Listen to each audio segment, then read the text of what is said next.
panelists in this opening round, and then we try and make sure we preserve some time for comments, questions from the participants that you all can react to. So, Amber Nystrom, you're co-founder and CEO for the Fifth Element Fund, which is an independent donor-advised fund that bridges high net worth individuals and philanthropies to de-risk and mainstream moonshots, as it says here, for the SDGs.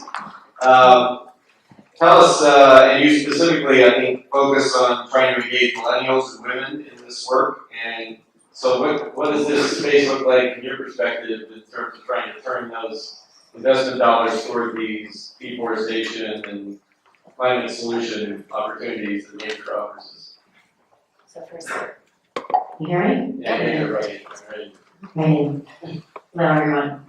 It's very exciting to see this level of interest in this particular focus area. So I'd like to offer 3 quick points. So one, you mentioned moonshots. What is a moonshot? A moonshot means it's at least a 10x change from whatever is your benchmark.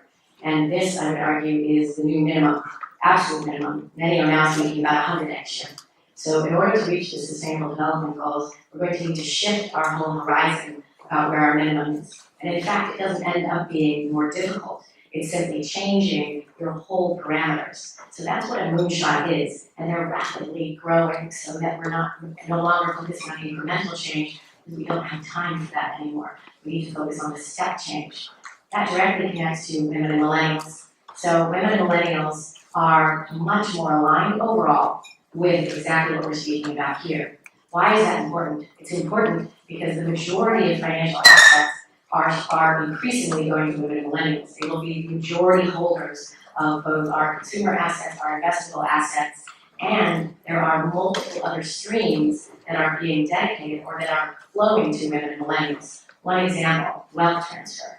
Over the next about 3 decades, a little less than that, there will be $58.7 trillion, $60 trillion that will move into the hands of 70% women and millennials. So original number was 40 trillion, it was re-estimated just as somebody who's not a spreadsheet person.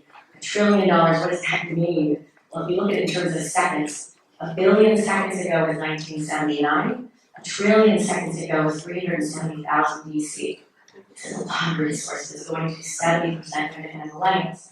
Now again, why is this significant? Yes, women and millennials are much more likely to be investing in alignment with their values. Longer term, more collaborative, more engaged. That engagement piece is vital because what a lot of wealth advisors and change activists have missed substantially is that these investors want to engage, want to learn about, want to be immersed in helping find the solutions, not just investing in them.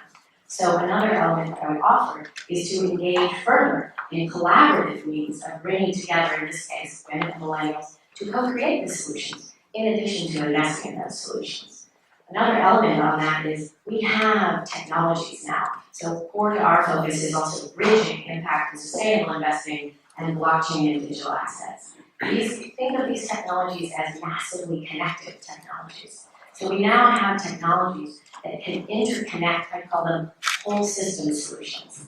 And as one example, you mentioned assets and liabilities. Well, interesting. You can look at an asset or liability in different ways, and my friend Alejandro Calderon here reminded me of one perfect example. I'd just like to offer this example here. So in India, there's a minister there, and it's working on a very large-scale farming initiative, zero cost farming initiative.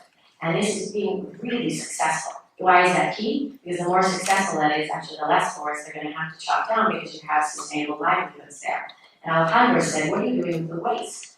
He said, Alejandro said, well, actually, we have a technology out of Colombia that's converting waste into energy, multiple forms of energy, fertilizer, biodiesel, completely sustainably. So what was a liability now becomes an asset. Why is that important when we're looking at, again, full spectrum solutions? Is that if you generate 35 tons of waste, that can be converted into 400 million of investable capital. It can be then redirected back into sustainable farming, sustainable forests. So I'd encourage all of us to really look at how we see assets and liabilities and to consider full spectrum solutions and not just to consider them at one point, but to look far ahead when you're looking at whether it's palm oil production actually becoming sustainable so that you're not having to chop down the forest. you could be looking at that waste production then being replowed into the sustainable agriculture initiatives. So if you're looking full spectrum, it changes your perspective.